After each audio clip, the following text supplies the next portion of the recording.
कि मैं तुम्हारी खिदमत से खुश हूँ। इसके बाद हनोक मौत की नींद सो गया हो। पौलुस ने हनोक और खुदा से प्यार करने वाले कुछ और लोगों के बारे में लिखा है। ये सभी लोग ईमान रखते हुए मर गए। इस वाक़ये के बाद हनोक के दुश्मनों ने उसके जिस्म को ढूंढा होगा, लेकिन वो कहीं नहीं पाया गया। खुदा ने उसका जिस्म गायब कर दिया ताकि लोग उसकी बेहुरमती ना कर पाए या उसे पूजने न लग जाएं। पाक कलाम में लिखी हुई इन बातों को ध्यान में रखते हुए हम तसव्वुर कर सकते हैं कि हनोक की जिंदगी का एंड किस तरह से हुआ होगा। हम दावे के साथ तो नहीं कह सकते कि हनोक की मौत ठीक किस तरह से हुई, लेकिन शायद कुछ ऐसा हुआ हो। हम तसव्वुर कर सकते हैं कि हनोक ने खुदा के इंसाफ का जो पैगाम सुनाया, उस वजह से कुछ लोग आग बगुला हो गए होंगे और उसकी जान लेना चाहते हैं। हनोक अपनी जान बचाकर भाग रहा है और बहुत थक गया है। तभी उसे छिपने के लिए एक जगह दिखाई देती है, मगर वो जानता है कि वो वहां ज्यादा देर छुप नहीं पाएगा क्योंकि दुश्मन किसी भी वक्त आकर उसकी जान ले सकते हैं। फिर वो रुकता है और खुदा से दुआ करता है और फिर उसे बहुत सुकून मिलता है। खुदा उसे दिखाई देता है और ये मुलाकात इतनी असल है कि मानो हनोक खुद वहां पर मौजूद हो। हनोक एक गार में छुपा हुआ होता है और उसके दुश्मन पास से गुजर रहे हैं। जब दुश्मन उसकी जान के पीछे पड़े थे तब खुदा ने हनोक को ले लिया।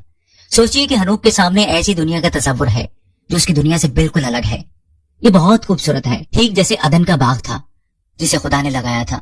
लेकिन जैसे अदन के बाग में फरिश्ते पहरा देते थे और किसी इंसान को अंदर नहीं जाने देते थे, वैसा यहाँ कुछ नहीं था। हनोक को बहुत से लोग दिखाई दे रहे थे।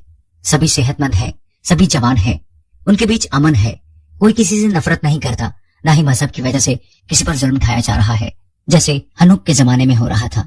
हनोक को यकीन हो जाता है कि खुदा उससे प्यार करता है और उससे खुश है और उसे ये भी भरोसा है कि उसे ऐसे ही माहौल में जीने के लिए बनाया गया है और एक दिन यहीं पर उसका घर होगा। ये सब देखकर उसे बहुत सुकून मिलता है और वो अपनी आंखें बंद कर लेता है।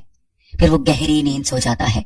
हनोक आज भी मौत की गहरी नींद में सो रहा है, लेकिन वो खुदा की पनाह में महफूज है। बाद में जैसे यस्सु ने वादा किया कि वो दिन आने वाला है जब खुदा की याद में बसे सभी लोग यस्सु की आवाज सुनेंगे और जी उठेंगे। जब वो अपनी आंखें खोलेंगे तो खुद को एक खूबसूरत और पुरअमन दुनिया में पाएंगे। क्या आप भी ऐसी दुनिया में जीना चाहते हैं? आप भी वहाँ हनोक से मिल पाएंगे। सोचिए कि हम उससे कितनी सारी अच्छी बातें सीख पाएंगे और फिर वही हमें अपनी उस आखिरी घड़ी के बारे में बताएगा कि आखिरी घड़ी में उसने क्या देखा और क्या हुआ उसके साथ, और हमने जो तसव्वुर किया क्या वो ठीक है या नहीं, वो सही है या गलत। लेकिन आज भी हम इससे एक बात सीख सकते हैं जो और भी ज्यादा जरूरी है। हनोक के बारे में बताने के बाद पौलुस ने कहा, ईमान के बगैर खुदा को खुश करना नामुमकिन है।